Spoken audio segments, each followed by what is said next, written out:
of 2025, please rise.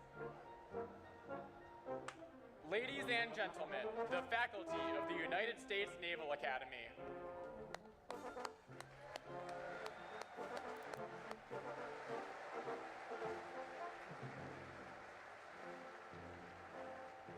Leading the academic procession is Grand Marshal Professor Graham Cheek.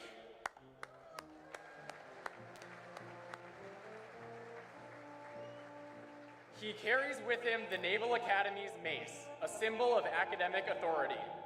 Today, he leads 600 faculty members, both uniformed military and civilian educators, from 5 schools and divisions and 18 departments.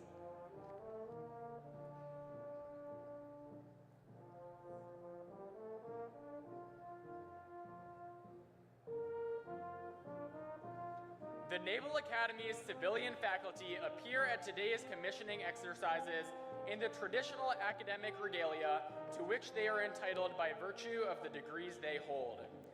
Originally, academic costumes were simply the black clerical robes and hood worn by members of the religious orders that established the first European universities. As many universities became secular centers of intellectual inquiry, the design and symbolism of the regalia changed. Today, the cap and gown are trimmed to identify the wearer's academic degree.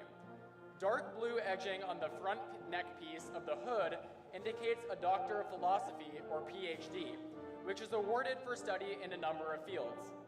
Some hoods have yellow edging for a Doctor of Science, or SCD. The colors of the university from which the degree was granted are displayed on the back in the hood's center. Some institutions have distinctive robes as well.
Next in the procession are the officers and senior enlisted leaders who have been the professional mentors to the 6 battalions and 36 companies of the brigade and have overseen the development of the graduating class into Navy and Marine Corps officers.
We are proud of our outstanding faculty, officers, and enlisted leaders, and I invite you to join me in recognizing them.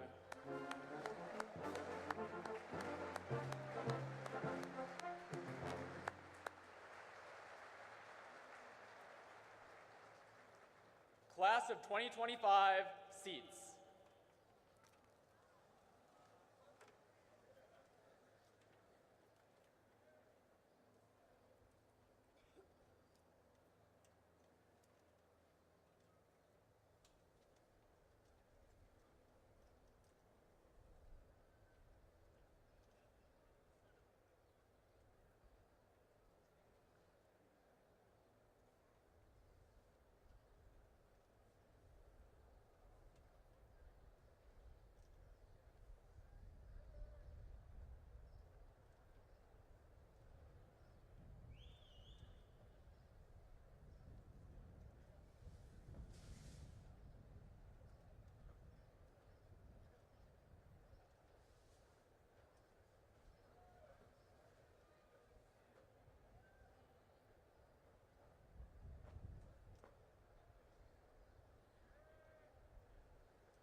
Ladies and gentlemen, please rise.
Ladies and gentlemen, please be seated.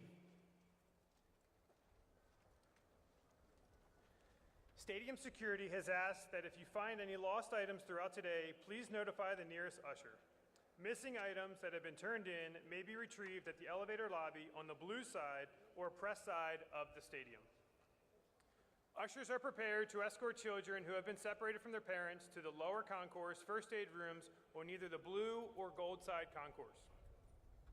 Traditionally, children have been allowed onto the field for the hat toss, but due to security protocols, this year, no one will be allowed on the stadium floor until the official party has had the chance to exit the stage and the vice presidential motorcade has departed. Pay close attention to the instructions of ushers and security personnel who will grant access to the field at the appropriate time. Please do not move into the aisles or approach the stairs until after the hat toss. Children are asked to remain with their families until the conclusion of the ceremony. Finally, we ask that you be alert. Please report any suspicious activity to the nearest security officers or ushers. Thank you.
Some assistance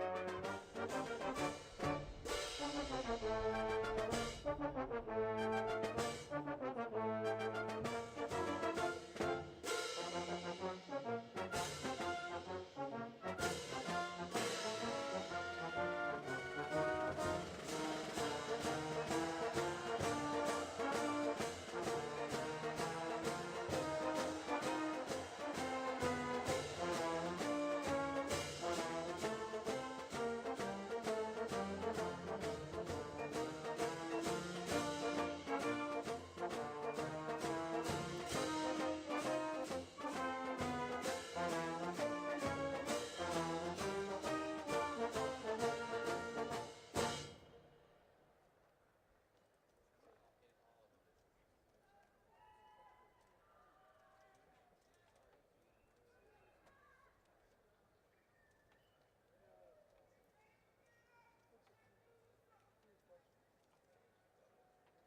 be.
Ladies and gentlemen, please rise.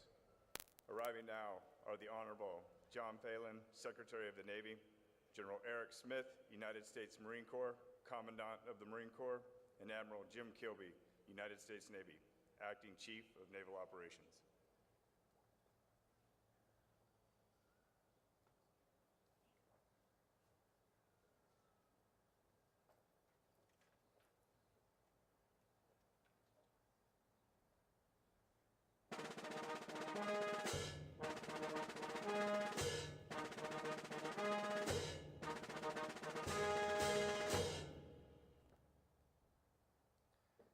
Ladies and gentlemen, the Honorable J.D. Vance, Vice President of the United States of America, accompanied by Vice Admiral Yvette M. Davids, United States Navy, the Superintendent of the United States Naval Academy.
Ladies and gentlemen, the Blue Angels, the Navy's Precision Flight Demonstration Squadron, will be approaching momentarily from the south behind us in a salute to the class of 2025.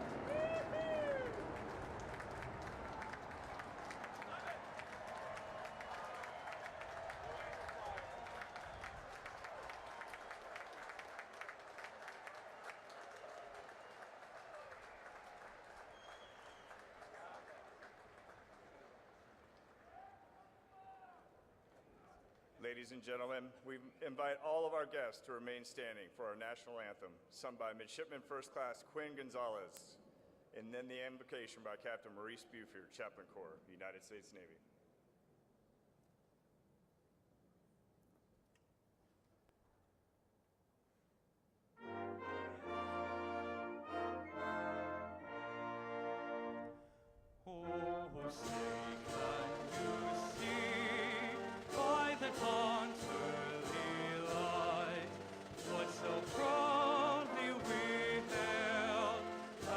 Twilight's last gleaming, whose broad strength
Let us pray.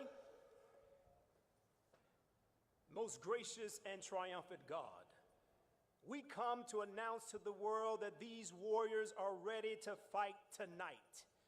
For the record reflects they have the moral clarity for the fog of war, the mental agility to outwit the opposition, and more importantly, the spiritual readiness to say on behalf of we the people, of the people, and by the people, that the best is yet to come. So would you stretch forth your hand and stir up our faith as a people? For only then will we know that all things are possible to those that dare to believe. Now receive all of your glory, your power, and your honor forever. Amen. Please be seated. Ladies and gentlemen, the 65th Superintendent of the United States Naval Academy, Vice Admiral Yvette M. Davids.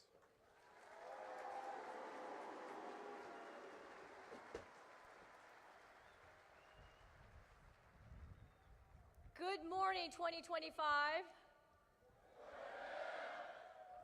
What a glorious day it is. Welcome to the graduation and commissioning for the great class of 2025.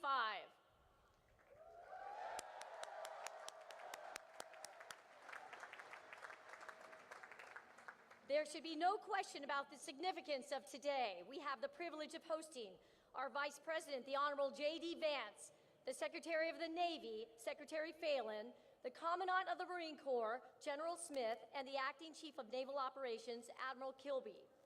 Also joining us today is Senator Sullivan from the great state of Alaska, a former Marine and the Chairman of the Naval Academy Board of Visitors, and esteemed members of the board, Congressman Jake Elzy of Texas, a proud member of the class of '92, and former fighter pilot and Congressman Derek Van Orden of Wisconsin, retired Navy SEAL. And Congressman Rob Bresnam of Pennsylvania is also with us today. Thank you for joining us as we celebrate the class of 2025. I'm honored you could be with us today. Class of 2025, this week has been a whirlwind for you. So please allow yourself a brief moment to take it all in. Look around, go ahead, at your classmates next to you, now up at the stands, find your family and friends and sponsor families and loved ones, give them a wave.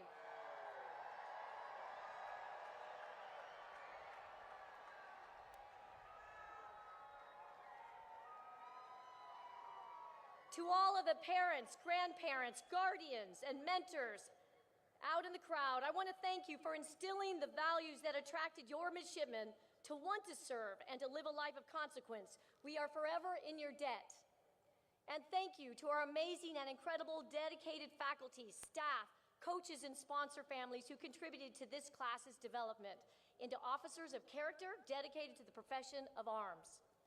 So 2025, to those who have challenged you and pushed you to achieve greater things than you thought possible, to those who have supported you and mentored you, please join me in giving them a heartfelt round of applause.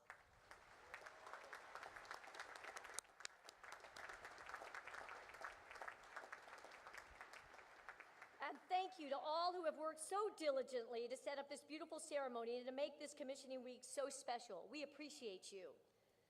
A special welcome to the members of the class of 1975.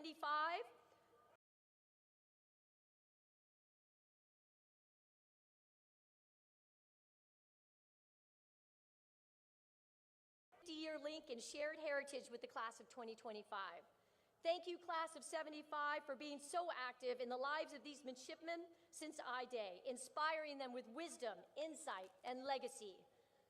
Now, 2025, I again ask that you look around, but this time, look at the exquisite Navy Marine Corps Memorial Stadium you are in. Around the stadium, you will find the names of several US Navy battles, engagements, and pivotal moments in our history.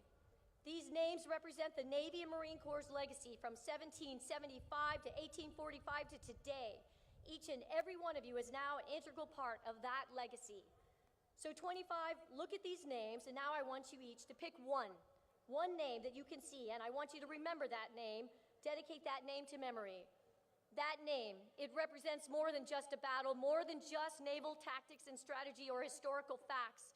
The name you chose represents hundreds, thousands or even hundreds of thousands of Americans, sailors, and Marines, naval officers who were once just like you, who rose to answer the call to service, who rose to the challenge of their age and chose to risk all in the service of others.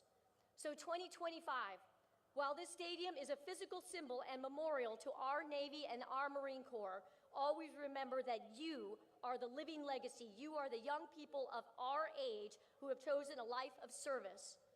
Remember that name, and remember that you are assuming a rich heritage, a great honor, and a sacred obligation. But you have been preparing for this day and the assumption of those incredible responsibilities for the past 1,423 days since I-Day. Although this adventure is coming to a close, you are about to embark on many more. You are headed around the globe to places like Quantico, Pensacola, San Diego, Charleston, Norfolk, to Sasebo, Rhoda, and Hawaii, and to our international classmates who are soon to head home. A special congratulations to you.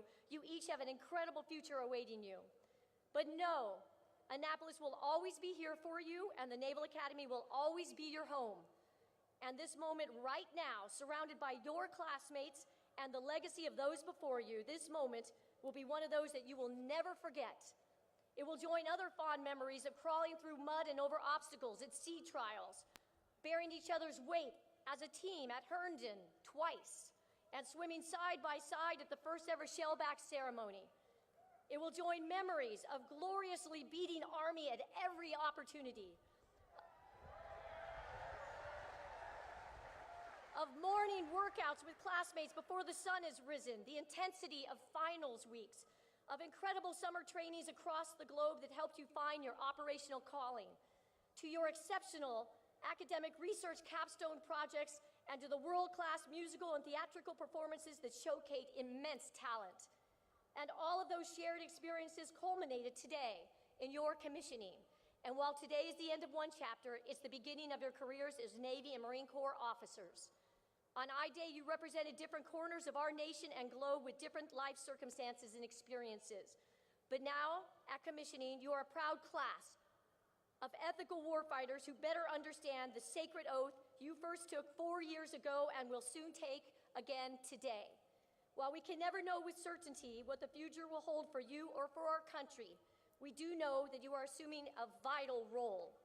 Your sacred obligation to our nation is to be prepared and to make sure that you and those that you lead are ready to both preserve peace and decisively win when called upon. Vice President Vance, Secretary Phelan, Commandant Smith, Acting CNO Kilby, and to all my shipmates out in the fleet, I want you to know the class of 2025 is strong. They are prepared and they are ready.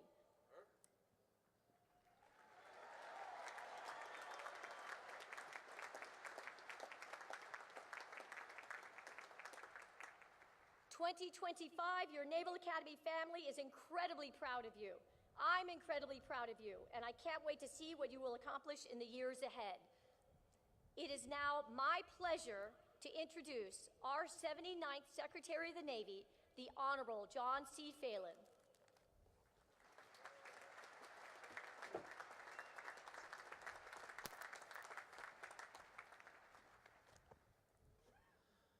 Well, I've been to many events, but this may be the coolest visual I've seen, so congratulations, really awesome.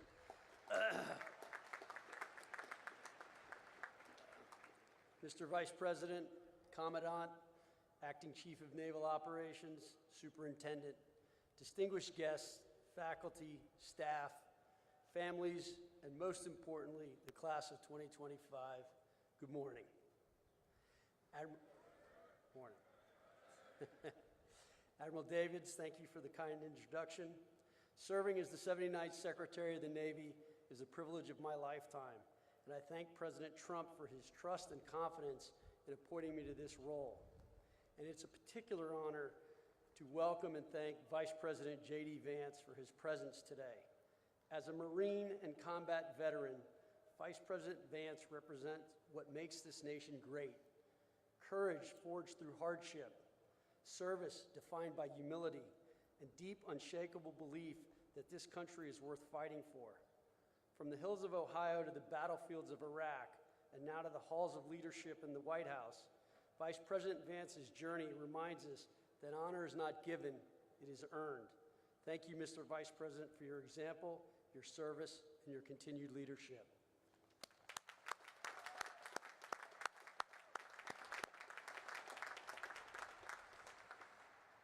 I'm truly honored and humbled to address the newest class of officers who will soon carry the weight of command and the hopes of our nation on their shoulders. You have earned the right to wear the uniform, not merely through the rigor of academics or the trials of Bancroft Hall, but through your daily commitment to something larger than yourselves. Today is a celebration, but is also a moment of transition. In a matter of days, you will be entrusted with lives, with missions vital to our national security, and with the legacy of those who came before you. From today forward, you are more than midshipmen.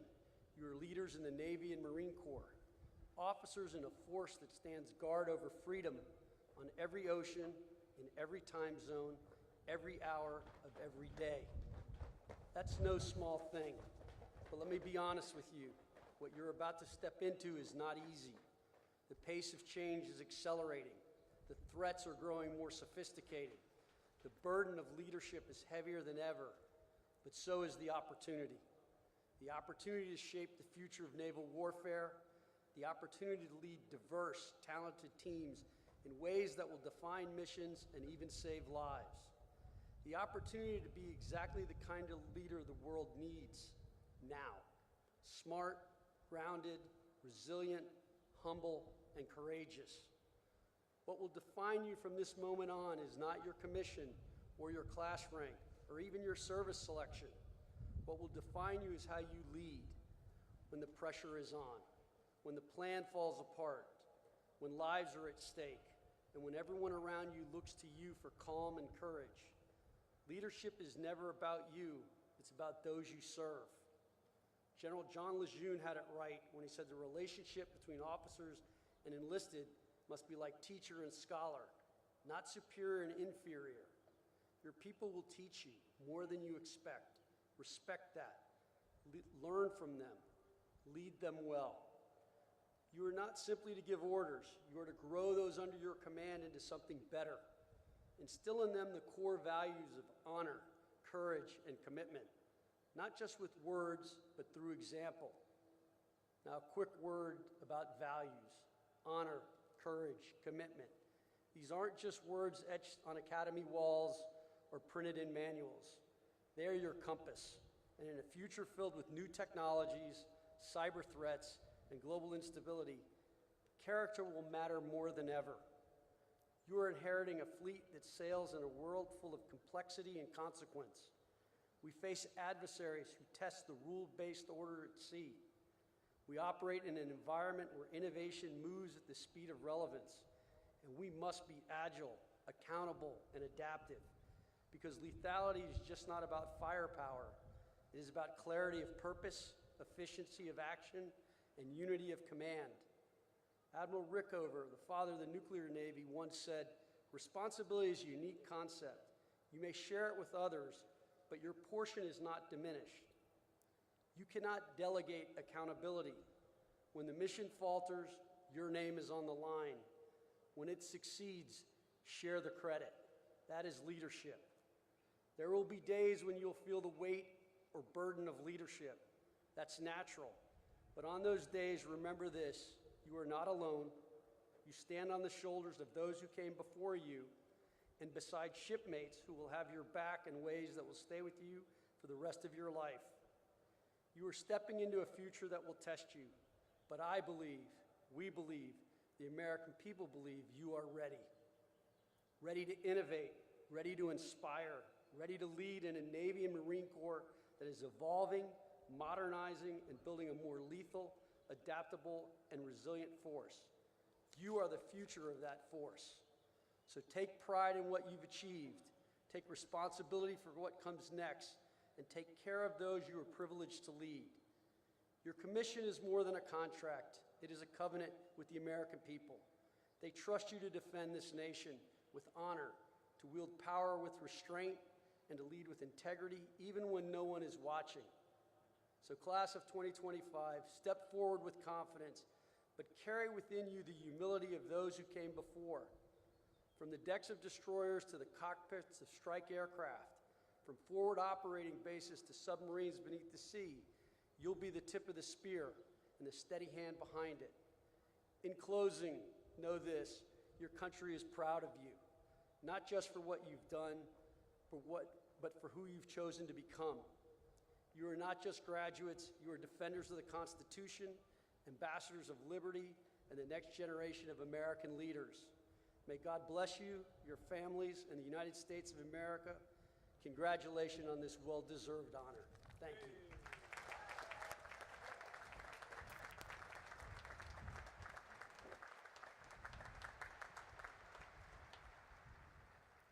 Ladies and gentlemen, it is my honor to introduce the 50th Vice President of the United States, the Honorable J.D. Vance.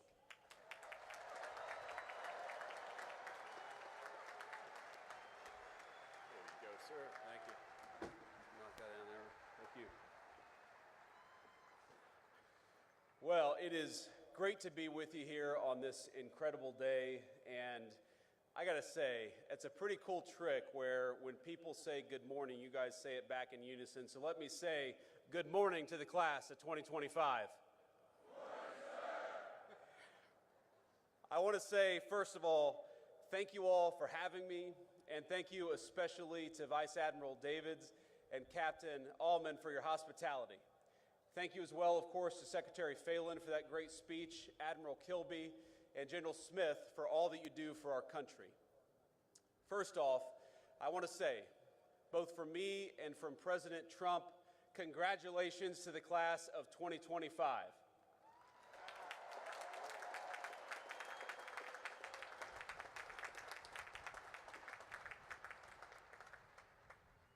I want to say congratulations not just to you all, because you all have certainly earned a great honor, but congratulations to the families, the friends, the faculty, plus the other midshipmen and service members who join us on this beautiful morning and share in this incredible day.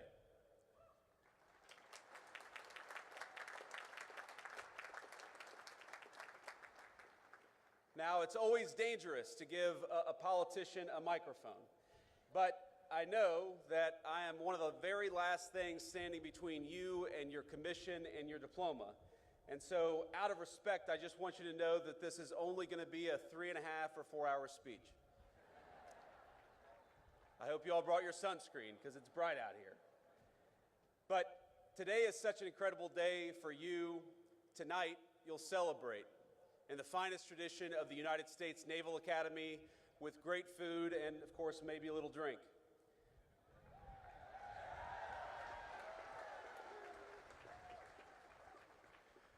But I hope that as you celebrate, you remember that this is not just your day, as hard as you have worked for it. This day belongs to parents, grandparents, aunts, uncles, teachers, brothers, sisters, and so many others. You, all of you, are the product of an incredible legacy.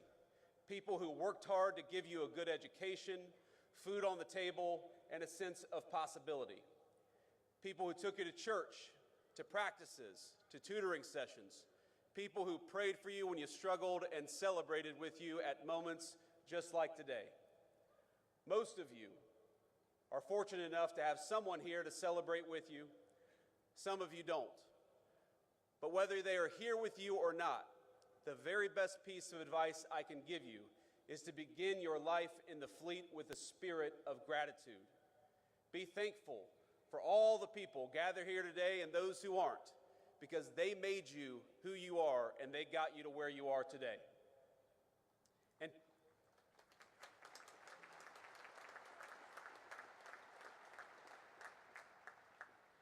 And I hope you'll take from that gratitude a sense of duty. You owe it to the American people, to yourselves, but most of all to the people who sacrificed so hard to get you here. You owe it to them to do the best job you can, and I know that is exactly what you're going to do. Now, it's customary in speeches like this for people like me to offer words of congratulations and maybe a little bit of advice. Of course, I just did exactly that. But you're not just graduates of some random university about to embark on careers in the private sector, and I'm not just giving another political speech. I'm your vice president, and the minute you walk off this stage with your diploma and your commission, you will be officers in the United States Navy and the United States Marine Corps, and that is an incredible thing.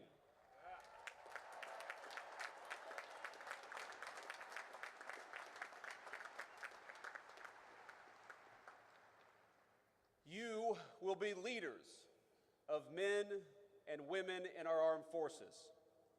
So while President Trump and I congratulate you on this incredible achievement, I also thought it would be appropriate to tell you a bit about how the President and I think of your mission in this new and very dangerous era for our country. Now, last week, the President took a very historic trip to the Middle East, meeting with heads of state in Qatar, Saudi Arabia, and the United Arab Emirates. Most of the headlines focused on the trillions of dollars of new investment the President secured for our country, and that's, of course, an important thing. But I actually think the most significant part of that trip is that it signified the end of a decades-long approach in foreign policy that I think was a break from the precedent set by our founding fathers.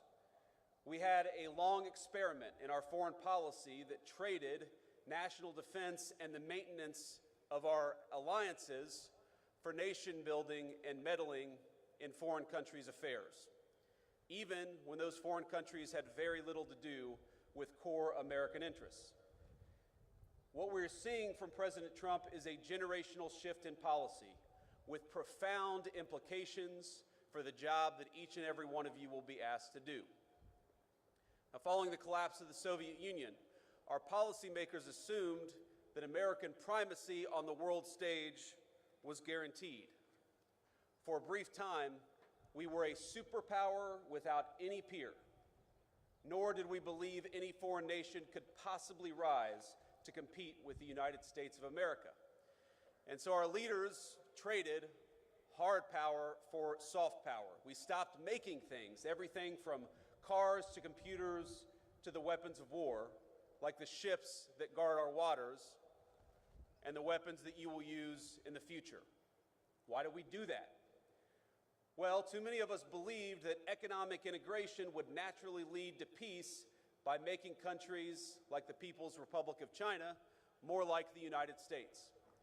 Over time, we were told the world would converge toward a uniform set of bland, secular, universal ideals, regardless of culture or country. And those that didn't want to converge, well, our policymakers would make it their goal to force them by any means necessary. So instead of devoting our energies to responding to the rise of near-peer competitors like China, our leaders pursued what they assumed would be easy jobs for the world's preeminent superpower. How hard could it be to build a few democracies in the Middle East? Well, almost impossibly hard, it turns out, and unbelievably costly. And it wasn't our politicians who bore the consequences of such a profound miscalculation. It was the American people, to the tune of trillions of dollars, but more than anyone, it was borne by the people who were in your shoes just a few short years ago, by our service members and their families. The tens of thousands of warfighters who sacrificed precious time, energy, and in some cases their very lives in the line of duty. They are the ones who bore the costs of past failure. Our leaders abandoned clearly stated strategic goals for lofty, often incoherent abstractions. This is how, for example, we wound up chasing a $230 million pier in Gaza that worked for a grand total of 20 days while injuring over 60 American service members in the construction and maintenance of that pier. Our government took its eye off the ball of great power competition and preparing to take on a peer adversary, and instead, we devoted ourselves to sprawling, amorphous tasks like searching for new terrorists to take out while building up faraway regimes. Now, I want to be clear. The Trump administration has reversed course. No more undefined missions, no more open-ended conflicts. We're returning to a strategy grounded in realism and protecting our core national interests. Now, this doesn't mean that we ignore threats, but it means that we approach them with discipline, and that when we send you to war, we do it with a very specific set of goals in mind. And consider how this played out in just the last major conflict we engaged in with the Houthis over in the Middle East. We went in with a clear diplomatic goal, not to enmesh our service members in a prolonged conflict with a non-state actor, but to secure American freedom of navigation by forcing the Houthis to stop attacking American ships. And that's exactly what we did.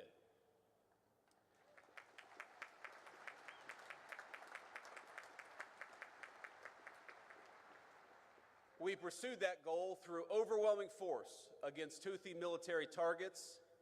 In just the first 100 days of the administration, we were able to reach a ceasefire in a conflict that had been ongoing for nearly 2 years. That's how military power should be used, decisively with a clear objective.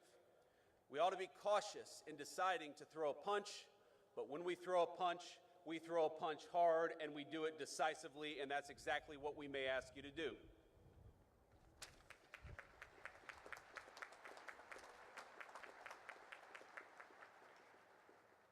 Now, that shift in thinking from ideological crusades to a principled foreign policy will help restore the credibility of American deterrence in 2025 and beyond.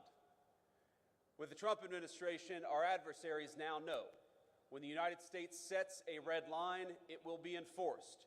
And when we engage, we do so with purpose, with superior force, with superior weapons, and with the best people anywhere in the world.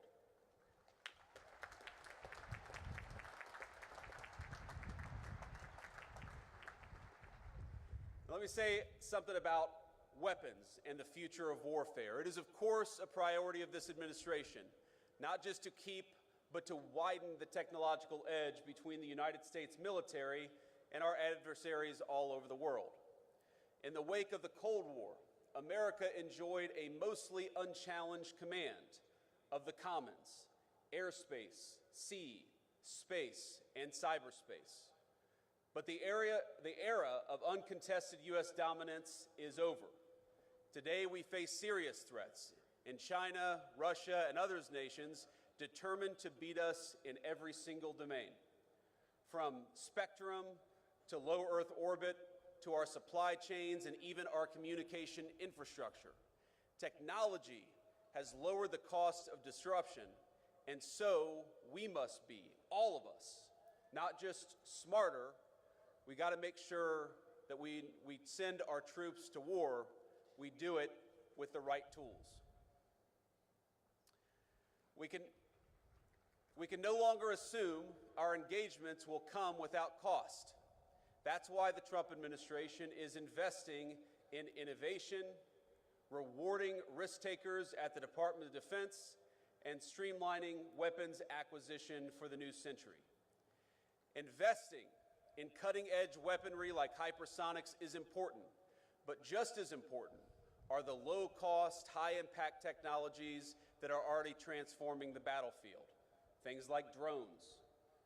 And by the way, when we talk about innovation, innovation is not just happening in the laboratory of a defense contractor. Innovation increasingly is happening on the very battlefields that you will lead troops on. So that you are not just recipients of innovation, you're not just users of tools, you will very often be developing tools in this new century.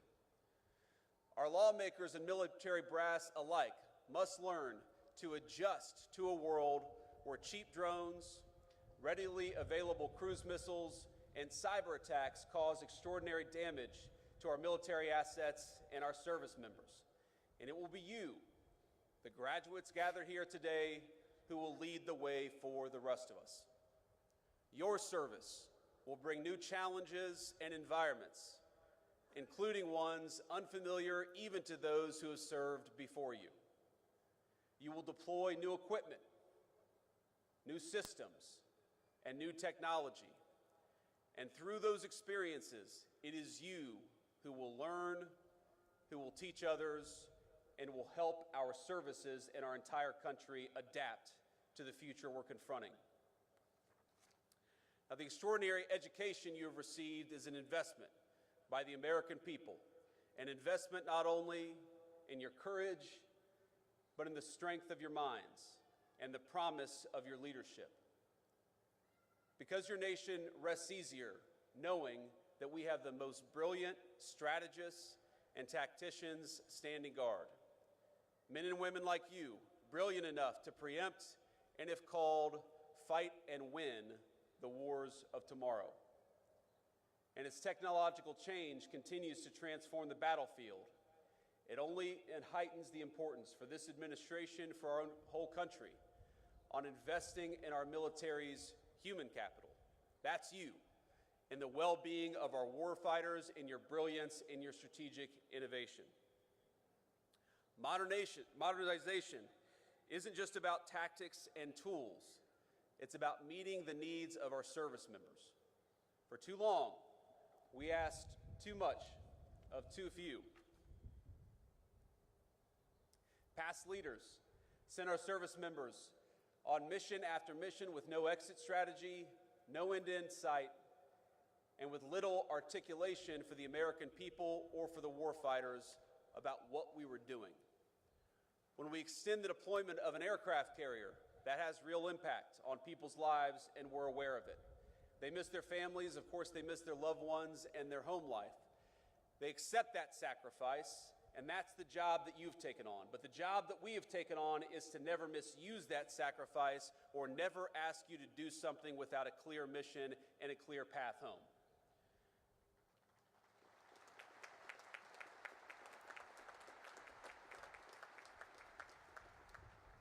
The Trump administration recognizes that our most valuable resources, it's you. It's young people who are brave enough to put on the uniform and risk your life for this country. And we promise, I promise, to cultivate that resource, to protect it, and to use it only when the national interest demands. And what makes your new life so unique is that you must take multiple perspectives.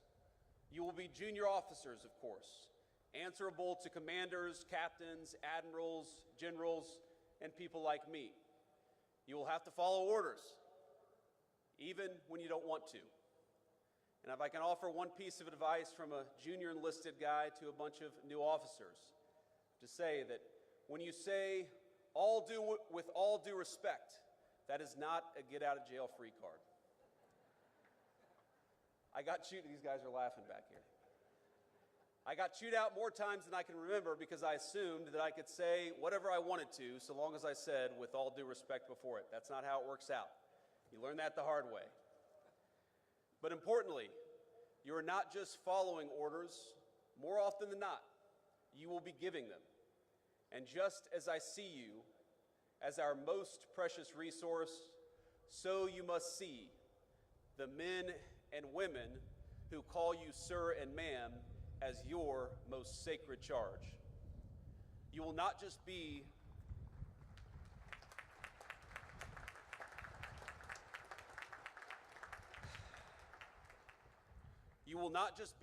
another boss. You will counsel them through triumph and tragedy. You will learn that there is no clear line between personal and professional for officers in the Navy and Marine Corps. But I encourage you to see them not just as people who must follow your orders, but as leaders in their own right with incredible wisdom and incredible potential. Now, this is shocking to think about, but there are senior enlisted people who started their careers in the Navy or the Marine Corps before you were born, who will call you sir and ma'am and follow your orders. Think about what an incredible honor that is. And think about what an incredible opportunity it is, not just to lead these men and women, but also to learn from these men and women. And that is the task before you.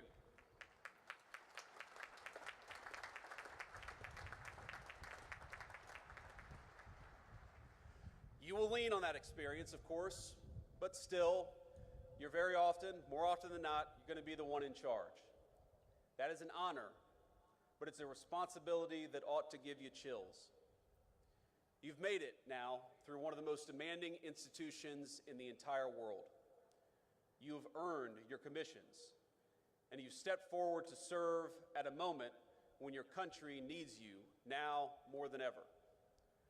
But you're stepping into gigantic shoes, and it's worth taking stock of that as you prepare to receive your commission. Those of us who've served know that graduates of the Naval Academy, they have a certain energy, a certain aura, a certain respect when they're out there in the fleet. Let me just give you an example. Today is your day, of course, and you should celebrate. But in 3 days, the President and I will lead the most solemn occasion in our nation, Memorial Day at Arlington Cemetery. You'll learn, as I have, that when people say things like, "Happy Memorial Day," you appreciate the sentiment behind it, but you know that it's wrong. Because Memorial Day is not a happy day. And Memorial Day is not for those who served and came home. It is for those who served and didn't. Every Memorial Day, I think about a graduate of this institution, Major Megan McClung. She was an officer I served with. She was bright, tough, and incredibly dedicated to her job. She arrived in Iraq not long after me and was killed in action not long after that. She loved this institution. And like so many that came before her, she built on its legacy in the way that she served her country. Now, there are so many stories of great service in this institution. I look at these signs on this stadium: Belleau Wood, Midway, Guadalcanal. These are battles I read about in history books or learned about when I was a United States Marine. If you just try to read a list of the people who served after graduating from this institution, the list is almost so long you can't get through it. Senior leaders, commandants of the Marine Corps, chiefs of naval operations, astronauts, great business leaders, and even a few lowly politicians have graduated from the United States Naval Academy. Their service is an incredible legacy that they have passed on to you, and you are the bridge that connects the incredible heritage of this institution to the future duties and responsibilities your country needs you to perform. That's an incredible honor, but it's also an incredible responsibility, and I hope you take it seriously.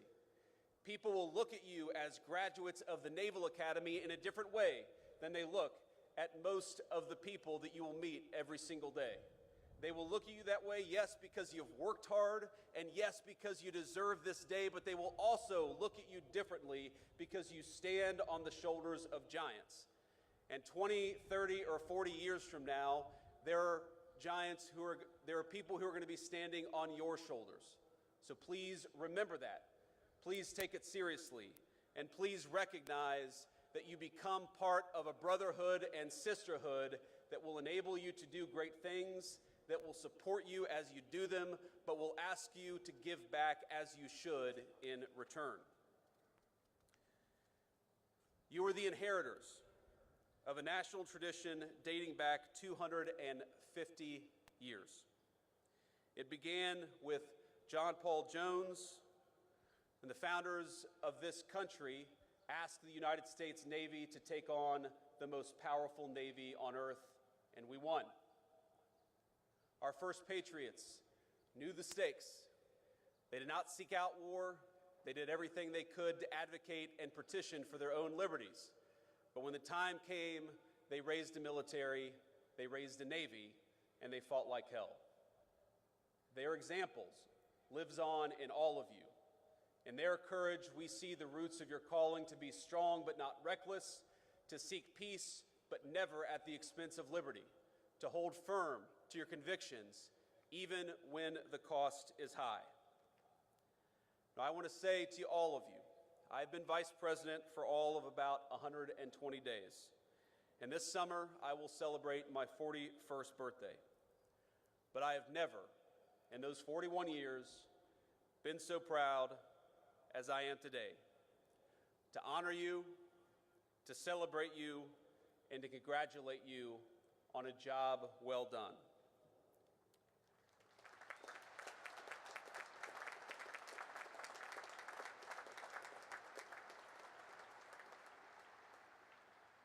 Now, I'm sure some of you share my politics and some of you don't. But I know today I speak for a grateful nation when I say we are rooting for you. Naval Academy Class of 25, we are proud of you and we depend on you. Congratulations, Godspeed, and do great work.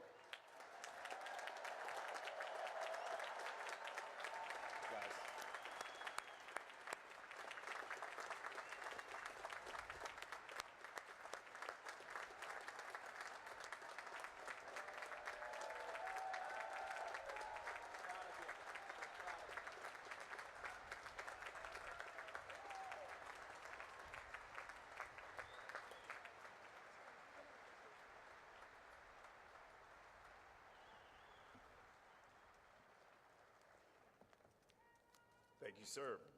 We will now confer the degrees. The Academic Dean and Provost of the United States Naval Academy, Dr. Samara L. Firebaugh.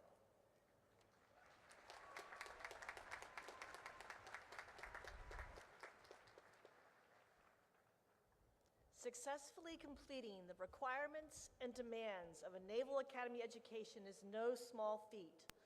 From I-Day to today, it's a steady dose of challenges, ranging from academic to athletic to leadership and character development.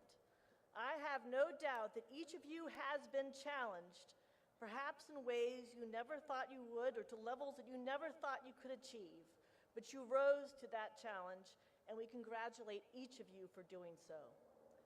To the families and friends of these soon-to-be Naval Academy graduates and officers, these soon-to-be ensigns and second lieutenants, and to the faculty and staff here today as well, I would like to thank you and congratulate you. The rare graduate is the one who never needed the support of family, friends, and mentors. These graduates, like the tens of thousands before them, have depended on your support and encouragement, and you were there for them when they needed it the most. I know you are proud of their success, and we are most grateful to you for your role in that success.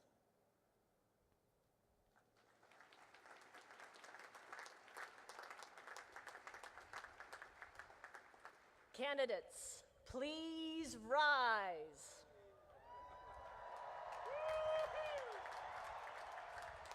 Admiral Davids, on behalf of the faculty of the United States Naval Academy, I present these candidates for the baccalaureate degree and recommend that this degree be conferred upon them.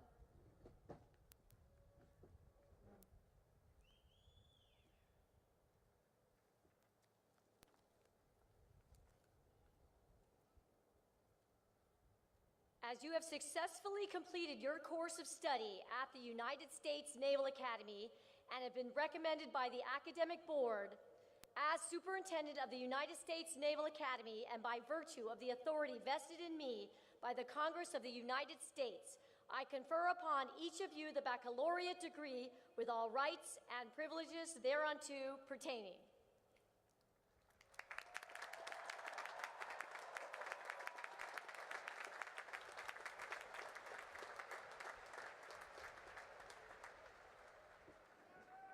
All right, please be seated.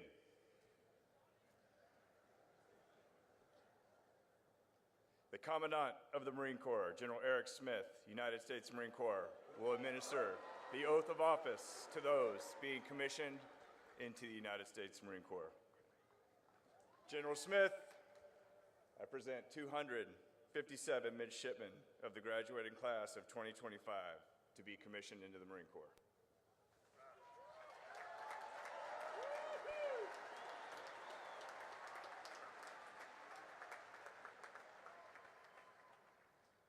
Well, good morning. Yeah, it sounds about right. Congratulations on this milestone achievement, and thank you for making the decision to serve. Today, you take your place in the ranks of Marine officers, a role of immense trust, responsibility, and consequence. You're joining a corps forged in battle, defined by discipline, and bound by an unshakable commitment to mission and to each other. This is not the end of a book. This is the beginning of a whole new chapter. From this day forward, you are accountable for the lives, welfare, and success of the Marines you will lead. We don't lose. We're United States Marines.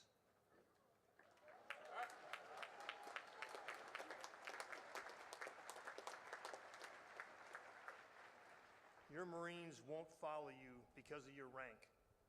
They'll follow you because of your example, your judgment, and your character. You're inheriting a legacy built by those who led with courage at Belleau Wood, ingenuity at Incheon, and resolve in Ramadi.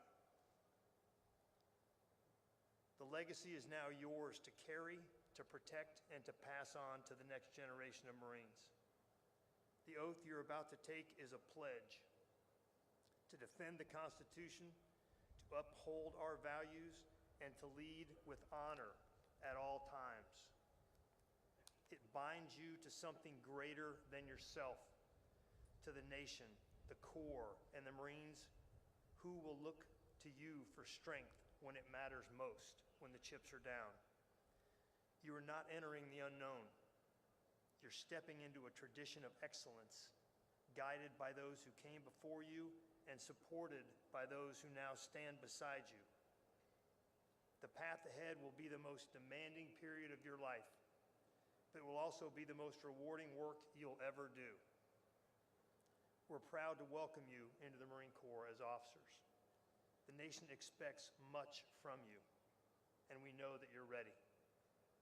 Graduates to be commissioned in the United States Marine Corps, rise.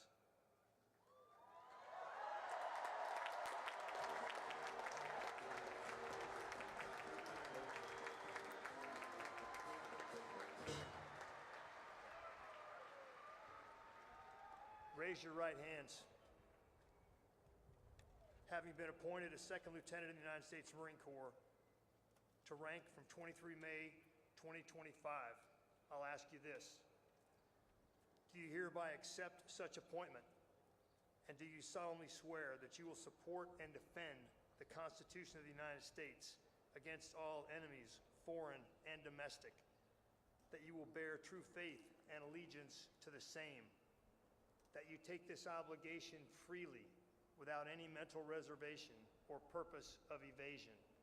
And that you will well and faithfully discharge the duties of the office on which you are about to enter, so help you God.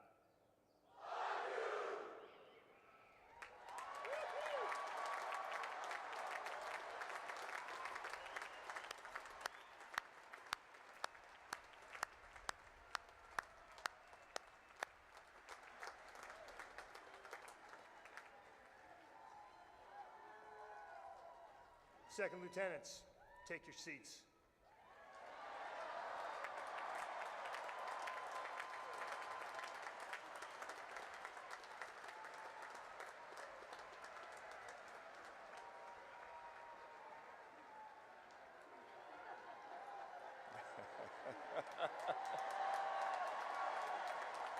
Get him, Adley. All right, for the rest of you, the Acting Chief of Naval Operations, Admiral Jim Kilby, United States Navy, will administer the oath of office to those being commissioned into the United States Navy. Admiral Kilby, I present 764 midshipmen of the graduating class to be commissioned into the Navy.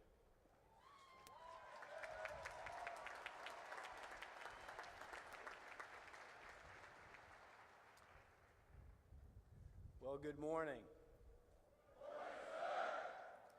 Vice President Vance, Secretary Phelan, General Smith, Vice Admiral Davids, parents, family and friends of the class of 2025, it's an honor to be here with you today. I want to echo those before me in taking a moment to recognize all of the families and friends present. Each of you had a profound impact on the men and women in front of me instilling in them the values, will, and courage to serve something greater than themselves, a decision that sets them apart from their peers. Thank you for your continued support. Class of 2025, congratulations on joining the world's premier maritime fighting force.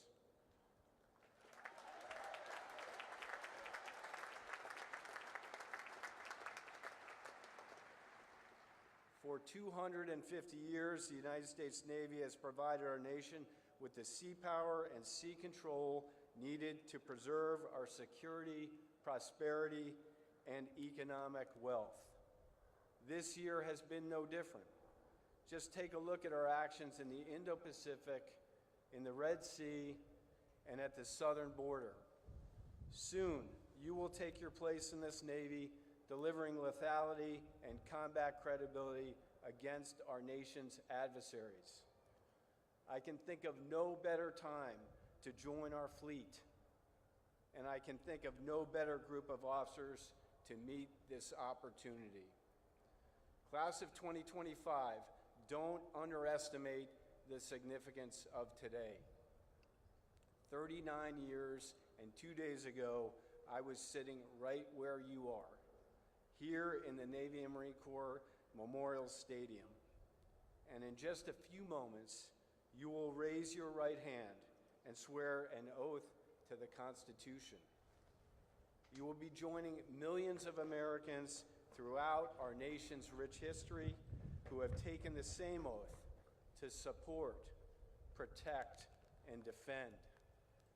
I am counting on you to uphold these same ideals that your predecessors fought for, to uphold our Navy's legacy, to honor courage and commitment. As I close, let me leave you with a few thoughts. First, service is a gift. It's a gift to our nation, and a gift that I know you've learned to appreciate. Wear your uniform with pride. Uphold the same standards of excellence that got you here today, and don't forget that you are serving something greater than yourself. Second, try your very best. Whether you serve for 5 years or 40 years, with great effort, you will learn much about yourself. Continue to improve on the things you are happy with and double down on those areas where you fall short. Your future bosses don't expect perfection, but they do expect effort. And finally, I recommend a routine check-in with your family. They love you and will always be a source of strength and support as you navigate your service. Soon to be ensigns, I am proud to serve alongside you. I am proud to call you shipmates, and I can't wait to see what you will do in the fleet. Thank you for choosing to serve our nation in uniform, and thank you for committing yourselves to the world's greatest Navy. You absolutely made the right choice. Congratulations, and bravo, Zulu, on a job well done.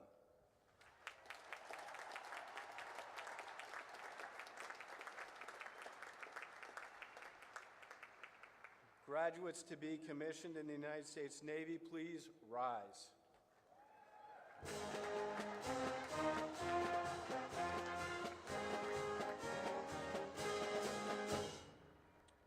Please raise your right hand.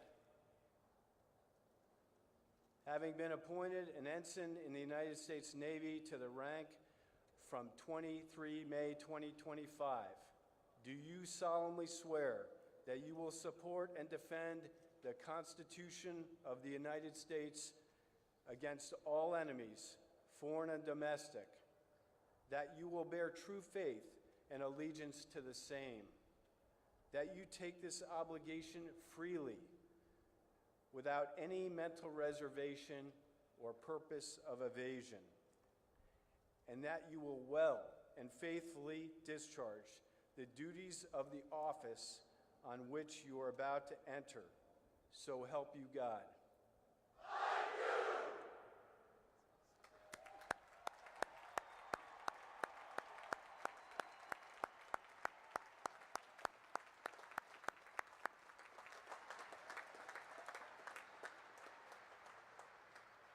Ensigns, seats.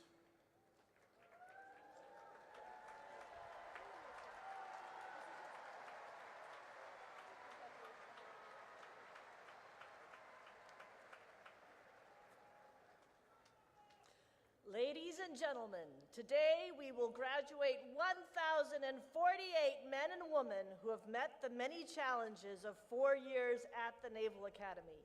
In addition to those you just saw commissioned into the Navy and Marine Corps, the class of 2025 also includes 14 graduates from 11 nations around the world. At this time, we invite these international graduating midshipmen to stand when their name is called, along with members of their national delegation who are in attendance today. These graduates, whose national flags are flying above the memorial arches at the north end of the stadium, will return to their countries and serve with distinction in their armed forces or other government service. From the Arab Republic of Egypt, Zied El-Gandhi. From the Republic of Fiji, Ratu Malabua. From the Republic of Indonesia, Juandito Cahyo Nugroho. From the Republic of Indonesia, Febiarta Suryana. From the Kingdom of Jordan, Tariq El-Azema. From the Republic of Maldives, Hassan Nishaf.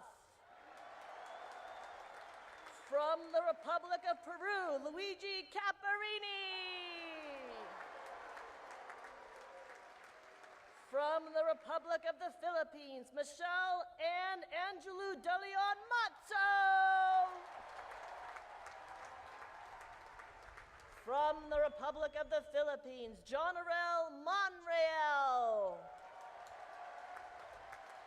From the Democratic Socialist Republic of Sri Lanka, Isuru Ekanayaka. From Taiwan, Zhen Yichou. From the Kingdom of Thailand, Poonrapi Praki. From the Republic of Tunisia, Muhib Ben Mefta. From the Republic of Tunisia, Mohammed Jerbi. Thank you. Seats.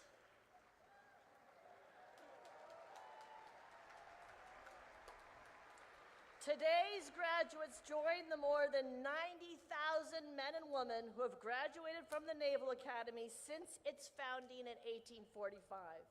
As part of our graduation ceremony today, members of the Naval Academy class that preceded this year's graduates by 50 years will honor this continuing chain of Naval Academy graduates by presenting engraved ensign or second lieutenant uniform devices to the class of 2025. Several members of the class of 1975 are listed in your program and are here today to participate in this special recognition of Naval Academy graduates' contributions across the decades. Please join me in recognizing and applauding these distinguished graduates.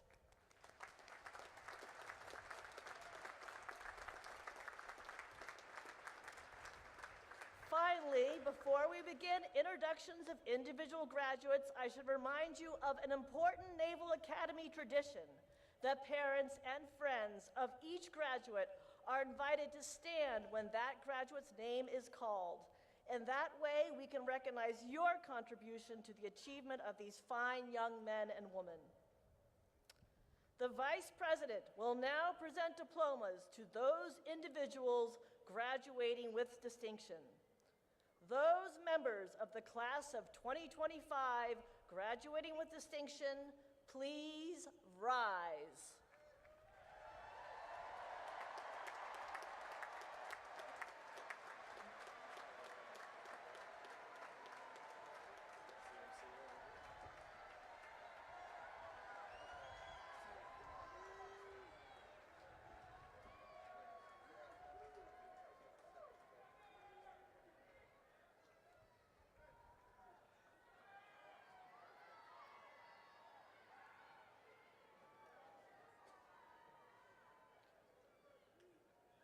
Owen M. O'Malley stands first in the class. Andrzej J. Korlecki. Tenley W. Radak. Sean D. O'Boyle. Matt T. Marinkovich. Brody A. Todd. Michael C. McGee. Sebastian G. Sherry. Ethan S. Purdue. Soleil Shi. Victoria J. DiCarlo. Nathan A. Broomfield. Zachary Z. Pegg. Harrison A. Kaplan. Emma E. Fromelt. Connor W. Pettigrew. Reese M. Winter. Aiden L. Plain. Jacob L. Price. Jillian R. Onke. Ryan J. Ramondi.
Marshall J. Hansen. Gabriel B. Spencer. Thomas Owen Pitchford. Engalau. Toby Jeffrey Davis II. Demetrius S. Bush. Owen M. Barron. Alexander M. Grande. Sean A. Patty. Amelia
W. D. McClelland. Maris E. Larkins. Gabriel V. Abreu. Sean D. Lloyd. William J. Sanchez. Landon M. Buford. Daniel R. Barber. Sean D. Miller. John K. Jabor. Alexander A. Asadi Khani. Benjamin M. Fulmer. Riley B. Reeves. Andreas E. Huscher. Elizabeth A. Jendrysik. Ronald W. Miller. Jenna M. Bargefree. Wyatt J. Coon. Silas P. Castro. Alston J. McCaslin VII. Jacob W. Dubberly. Abigail A. Lutz. Leo P. Wagner.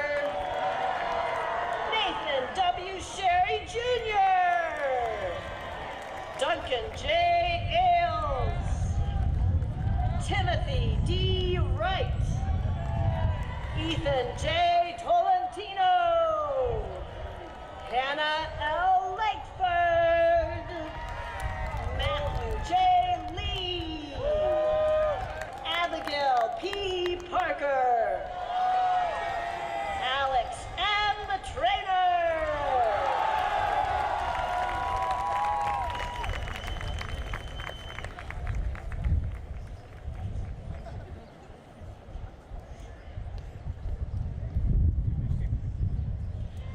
The Vice President, the Secretary of the Navy, the Acting Chief of Naval Operations, the Commandant of the Marine Corps, the Superintendent, and the Commandant of Midshipmen will now present diplomas to members of the graduating class individually by company. Odd-numbered companies will receive their diplomas from my left, and even-numbered companies from my right.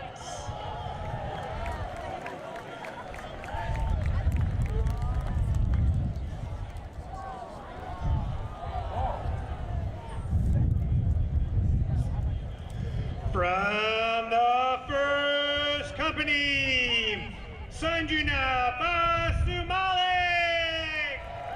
From the second company, Carl Gabriel Abadriano. Joshua J. Kofer. Maya E. Barcelo.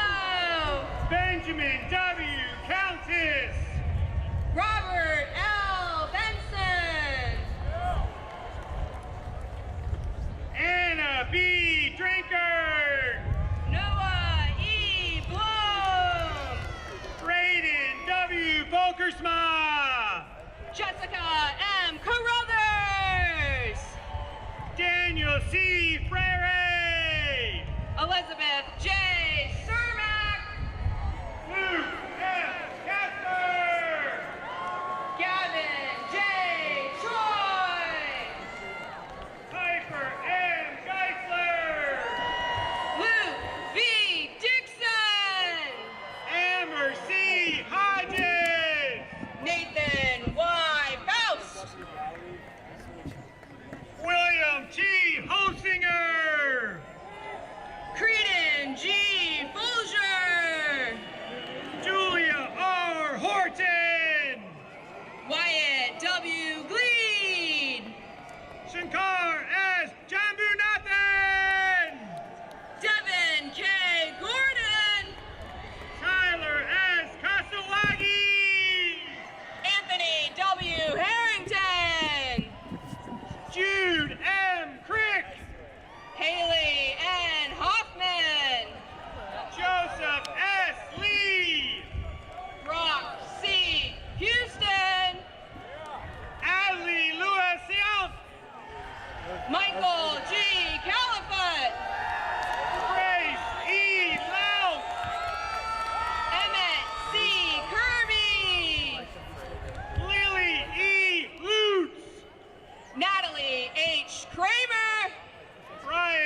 Isabella C. Wise. Tyler D. Villa. From the third company, Grace J. Meade. Eleanor T. Beasy. Thomas T. Bowie. Ryan W. Waba. Chloe M. Walton. Rebecca V. Wiley. Randall S. Swiner. From the fourth company, William Carter Ash. Joseph W. Deegan. Cameron J. August. Isabella S. Vadulin. Jack H. Vegan. Mark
5 years of service. Anthony T. Kubek. The international.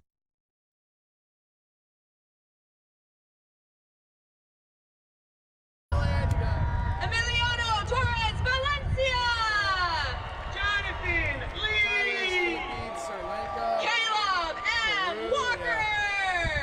Tara N. Mahoney. Jason R. Whitaker. Troy M. Meyer. Patrick M.J. Wilson. Justin N. Weed. From the 8th Company, Clarice Joy B. Absalon. Riley N. Rose. Alyssa E. Baez. Aurora Raquel Sandoval. Gotta get some more gear on. Tatiana C. Babarnik. Jacob M. Shepard. Is it dying? Charles R. Francisconi. Lana May Schmidt. You don't want to be a down. Jacob W. Frick. Emma Oh, yeah, Ann forgot, yeah. Single. Liliana D. Gemma. Abdan Augusto de Jesus Viva Tejada. Kayla E. Gibbons. Catherine Where's A. the live you at? Wheatley. Santiago Grisales Arboleda. Harvey E. Whelan. Xavier M. James. From the 9th Company, George W. Volcato Jr. Dahlia M. Kilgore. Samantha L. Bollinger. David H. Kreidler.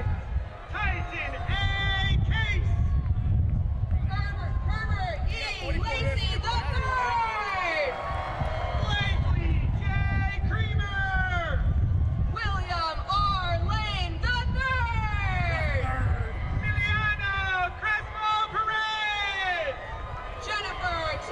Luong. Zachary J. Cudney. Thomas I. McNew V. Alyssa J. Daly. Zachary J. Meyer. Keith R. Edinger. Elizabeth L. Rainier. Mitchell B. Fisher. Nazir W. Rogers. Benjamin A. Grieve. Mila J. Romero. Haley R. Harris. Mackenzie R. Rouge. Aiden J. Hogan. Gil A. Sahagan III. Andrew R. Jones. Jacob A. Swanner.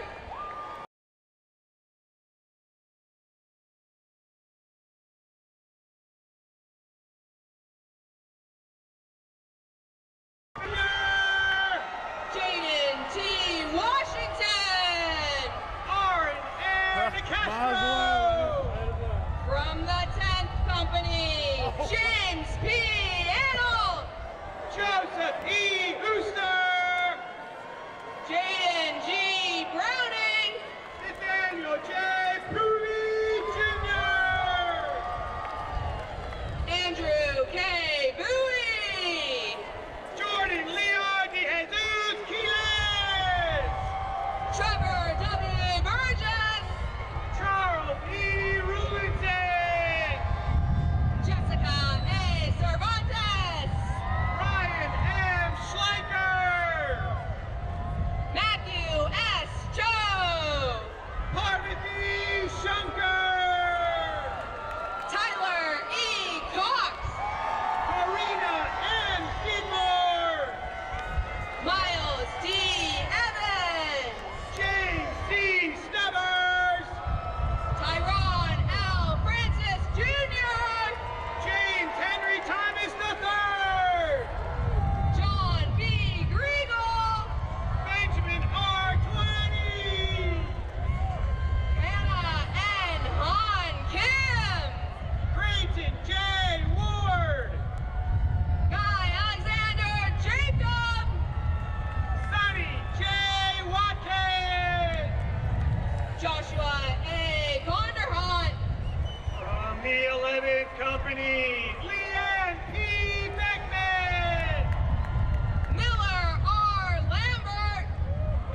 Augustus L. Reed. Ethan M. Gamble. William L. Sweat. Isaac W. Braylon. Emmanuel Tavares. Grace C. Huber. Emily R. Vela. Owen E. Huntington. Alexander C. Vester. Maya L. Kessler.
Johnny L. I. Arana. Ernst F. McDonald II. Zachary T. Barnum. John M. McNicholas. Joshua M. Clark. Megan M. Murphy. Addison Parker E. Davis. Gavin C. Nielsen. James M. DeJong. Brandon H. Horton. Sylvia R. Eklund. William C. Peters. Axel W. Fisher. Isabella G. Ramasco. Hunter M. Gawley. Brent L. Self. Charlotte B. Hall. Seth B. Talbert. Ethel R. Hebert. Tanner B. Wade. Alexander B. Hoot. Yes, man. John H. Walsh. James W. Joel the Third. Evan W. Yip. Thomas M. Christenese. From the 19th Company, Johann R. Workey. Jonathan N. Linville. Abigail J. Artman. Ryan L. Lowe. Sophia I. Vigilid. Tyler T. McGee. Andrew N. Kyrielason. Grace E. Martin. Quaden V. Kofer. Marcel K. Perizal II. Jackson S. Davis. Mila M. Reardon. William J. Detmer. George J. Ruiz. Leon P. Golden. Jared A. Sean. Riley C. Haugen. Nathan M. Stevens. Moises Hernandez. Nathan G. Sukina. Ava F. Huber. Cameron A. Summers. Brooks J. Kirchen. William F. Walsh. Alexander D. Kirkland. Joshua J. Ward. Jaden X. Leonard. Robert I. Simon. Mitchell S. Lewis. From the 20th Company, Brianna L. Baker. Lindsay M. Linville. Seth W. Baylor. Logan E. Lewick. Anna G. Cherian. Miguel A. Matute. Danielle I. Guy. Melinda B. Nessett. Grant D. Glasgow. Eric M. Nordquist. William S. Goldsberry. Emily K. Tannenbaum. Kellen R. Gravete Peralta. Luke A. Terrell. Caleb L. Gross. Richard P. Verrier IV. Jenna Ray Hernandez. Noah B. Ward. Enoch J. Kim. From the 21st Company, James R. Adams. Keanu R. Manuel. Micah H. Evans. Michael B. Marconi. Natanis T. Gaver. Sarah C. Moore. Ellen O. Hahn. Ayotoye O. Guntuashe. Charlotte A. Hill. Donald O. Michael K. Cullilow. Peyton M. Pontiff. Christian C. Kerr. Lane M. Rivera. Daniel S. Kim. Christopher E. Robertson.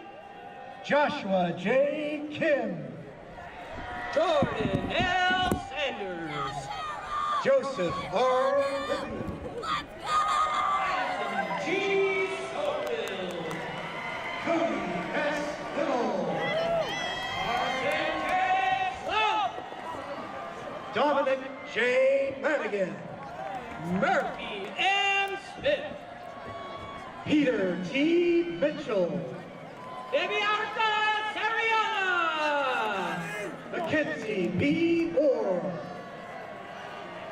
From the 22nd Company, Yvette Ayala. Tristram R. Moore Jr. Charles E. Brady. Sydney A. Bowery. Angelina Y. Chain. Vanessa E. Munoz. Benjamin C. David. Doris C. Nelson. Jack T. Finnegan. Austin D. Payne. Colby K. Gross. Caitlin Capillo Pepin. Anthony J. Ha. Ryan J. Rajapaksha. Sean E. Harris. Andrew L. Rugg. Jeremy R. Heaton. Maurice Paulo B. Salion. Bennett J. Huckman. Alex D. Sanchez. Cecilia P. Alep. Jackson P. Schuldis. Yoon So Jung. Sophia M. Stalker. Drew C. Kaufman. A growth. William B. Webb. Elizabeth A. Kelly. Abigail H. Yos.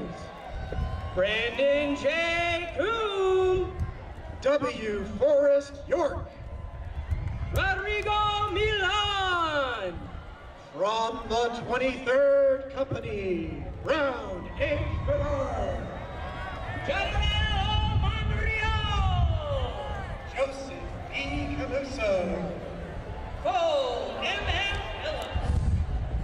Keegan R. Carey. Joshua D. Clark. Darius D. Dix. Shaheem A. Scott. James P. Flanagan Jr. Alexis N. Smith. Addison N. Gilmore. Bennett M. Stenberg. Andrew H. Hare.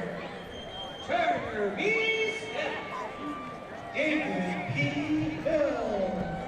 Victoria A. Trevino. Connell T. Hospitales. Jordan R. Urea. Jillian B. Hughes.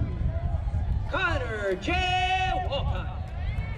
Camden C. Johnson. John Luke Warner. Abigail M. Kim. From the 24th Company, Kylie E. Bedard. Thomas F. Maldonado. Joseph P. Bell. Joshua A. McGill. Muhib Ben Mefta. Mimi W. McHugh. Connor M. Cranfield. Caroline M. Meadows. Leonard Cummings III. Dennis J. Moynihan III. John G. Freeman. Ryan M. O'Day. Brianna N. Gibson. Riley J. Reefman.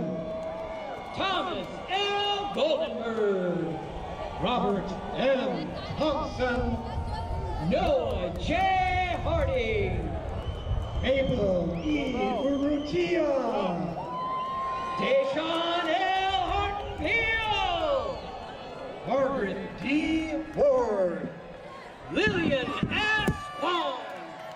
Solomon A. Wodasalassy. Thomas F. Inman. Caroline E. Ziegler. Jeremiah S. Kim. Anthony M. Zumbar. Nathan S. Lee. From the 25th Company, Daniel Hamer. Julamber M. Maige. Isaac E. Abbott. John L. Mendish. Owen S. Archer. David A. Mendoza. Thomas D. Chase Jr. Isabel T. Navolio. Riley W. Clautis.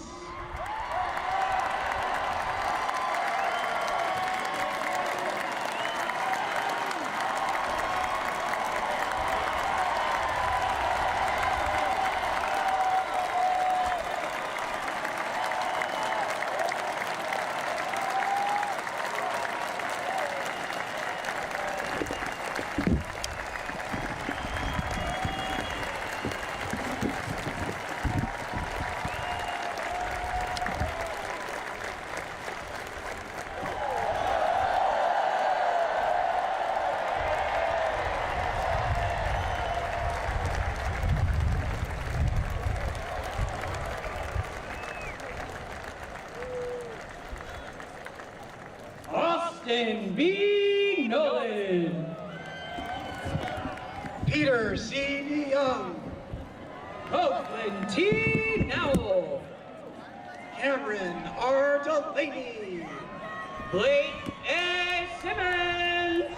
Haley E. Dion. Emily K. Spencer. Marley S. Duncan. Pedro L. Suarez Solar III.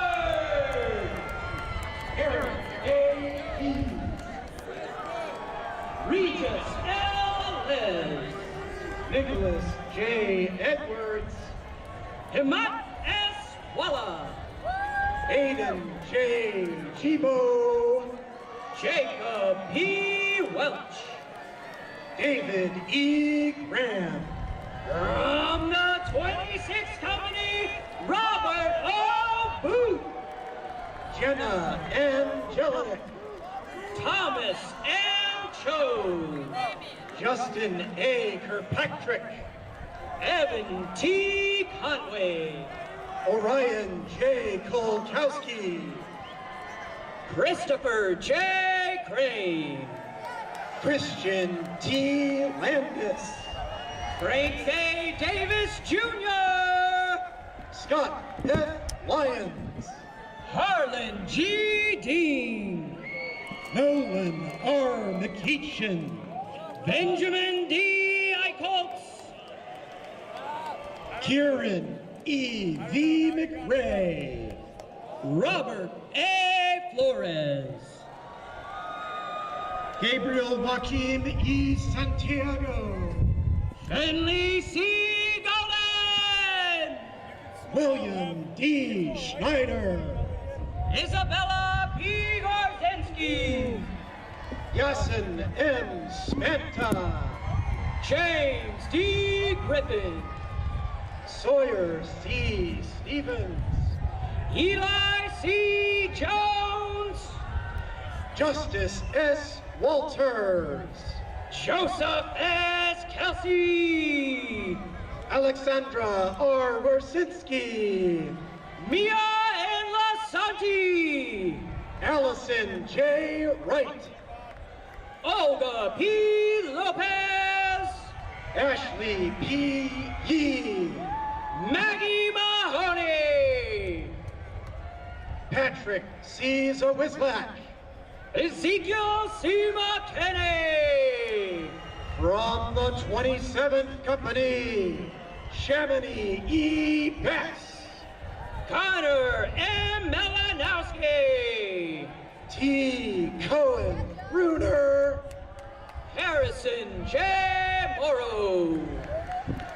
Zachary M. Fuchsluger. David M. Niski. Savannah I. Guska.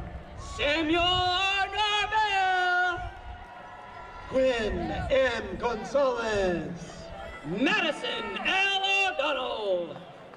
Bianca M. Harris. Alfonso D. Puma.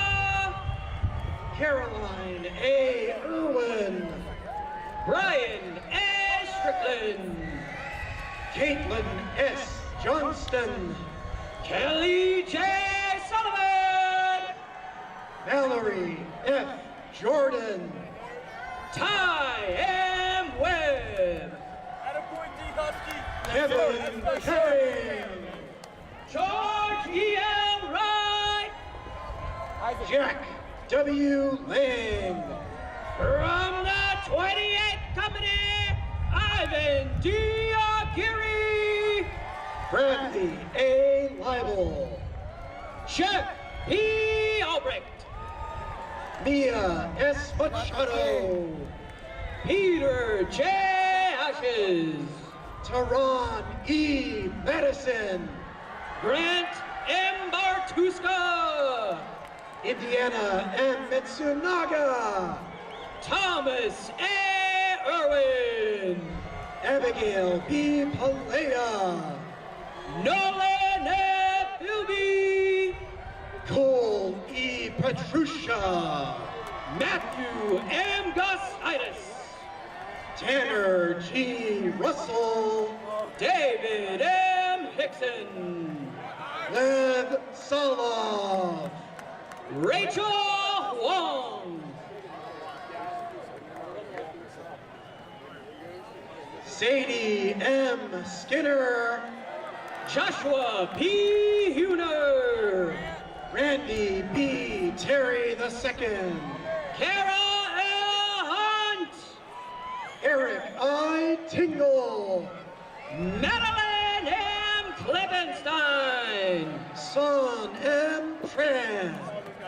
Avery E. Konechny. Tanner J. Wadovic.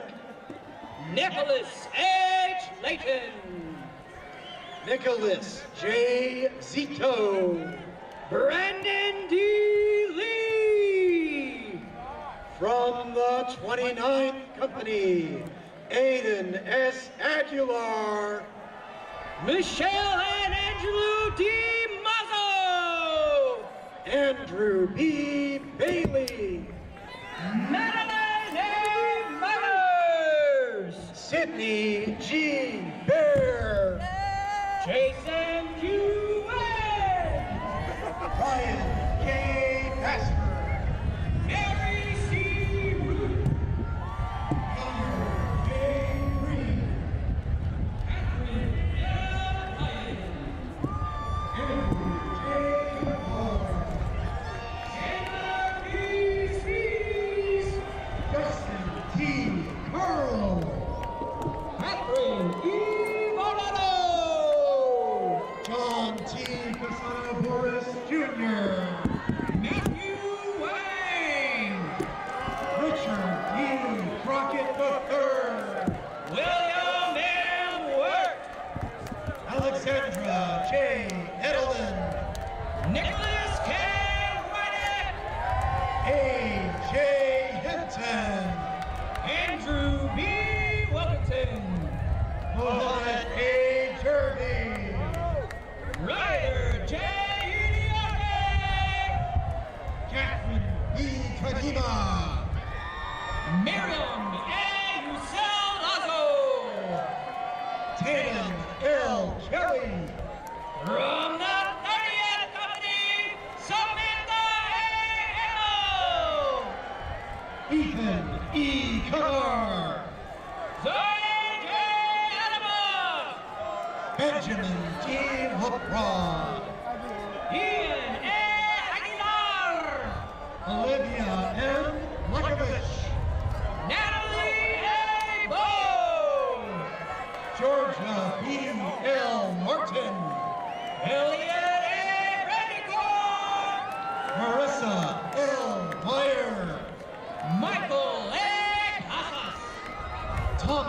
F. Morris III. Cameron A. Colavito. Brendan P. Munnelly. Cameron T. DeLay. Chelsea A. Murphy. Keyshawn J. Wofford. Elijah A. Perry. Zayn S. El-Gendi. Matthew Z. Purvis. Bridget A. Hong. Lysander Winstrom. Joseph T. Hudson. Ryan P. Schumann. Ryan W. Kim. Bridget C. Sheridan. Eber E. Leslie. James P. Sergio.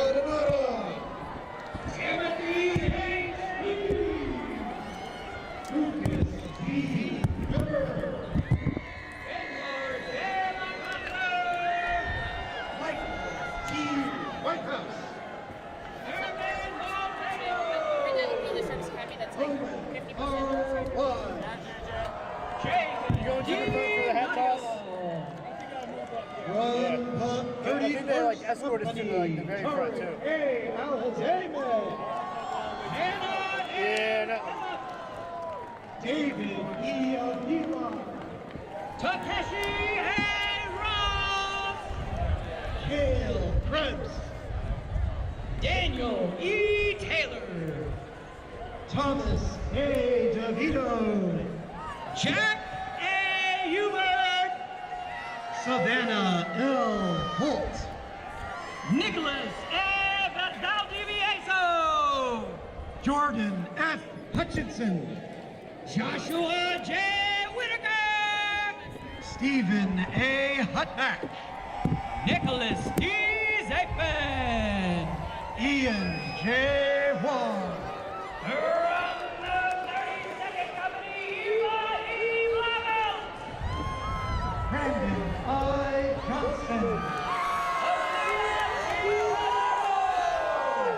Samuel T. Jones. John P. Kelly III. Garrett L. King. John W. Dallas. Annie J. Letterman. James D. Evans.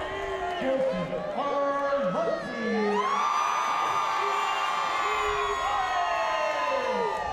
Luke D. Lynch. Isabella and Archie Setchon. Alan T. Harrell Jr. Hannah E. Hoover. James A. Knight.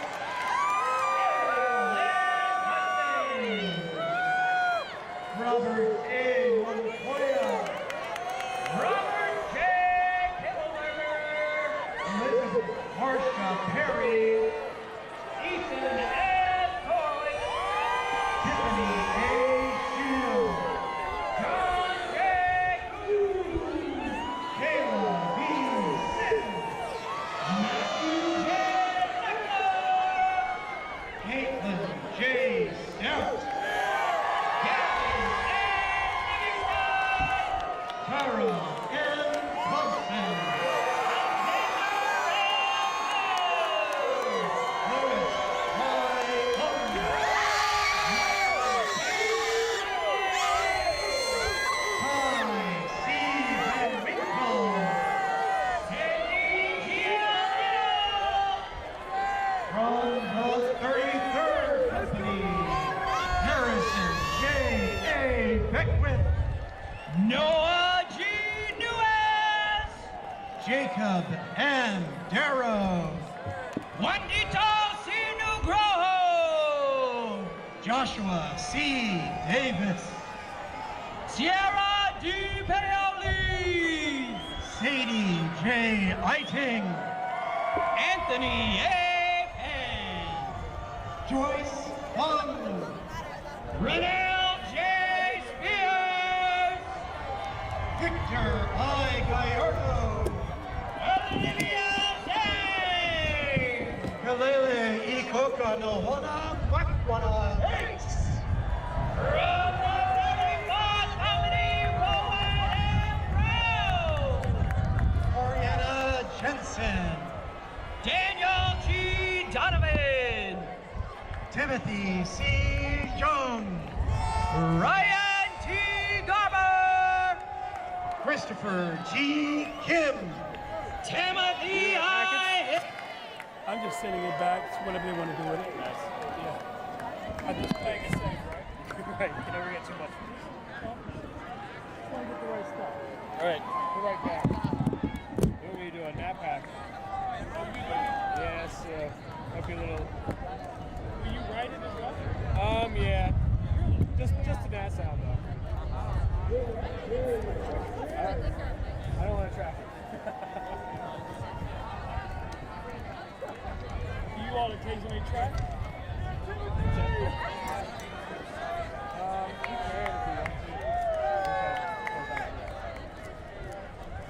Timmy.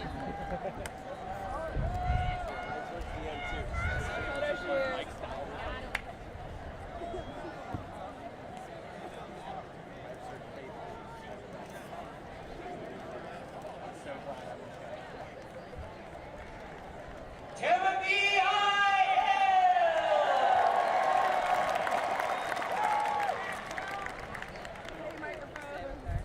Jaden J. Christian. Robert P.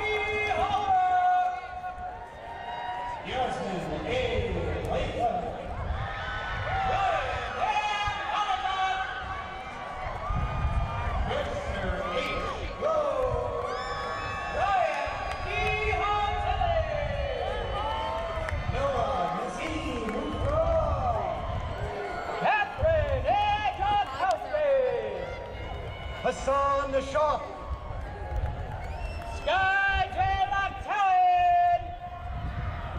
Saint Hosea Unsamo. John T. Lemke.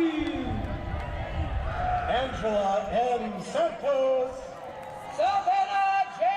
Lewis. Dylan G. Smedley. Emma M. Luke Hayes.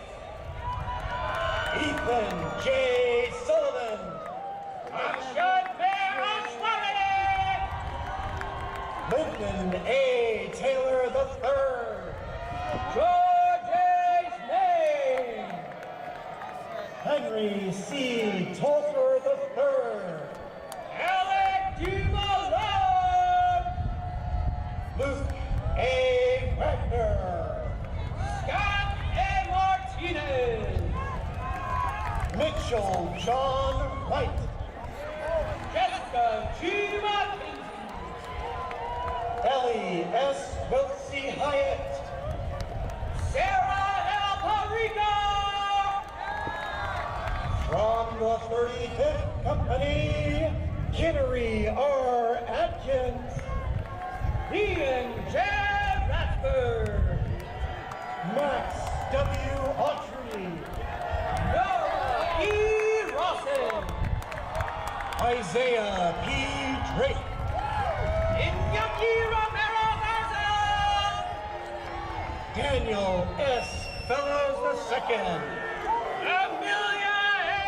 Sachs. Nathaniel W. Harding. Logan T. Scotto. Miracle E. Haynes. Grant W. Swear. Thomas B. Joseph IV. Michael J. Uri III. Kate H. Lee. Jillian J. Valdez. Connor J. McMahon. Alec W. Villarreal. Declan M. Moriarty. Nyla E. Williamson. Genevieve E. Mulhall. From the 36th Company,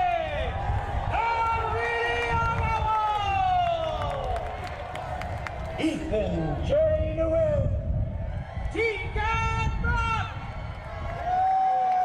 Juan S. Ortiz Perez, Ulysses E. Music,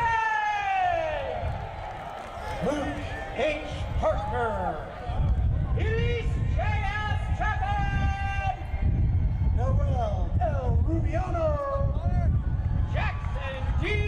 Collier, Andre G. Sykes, Michael A. Cullen, Hannah E. Sarver, Colin P. Dupont, Conrad L. Schutz, Jessica L. Dulac, Stephen H. Smith, Christian G. Freimark, Luke F. Sullivan, Josiah G. Glenn, Richard R. Swan II, David S. Graves, Benjamin T. Valdez, Alexis S. Hamilton, Joshua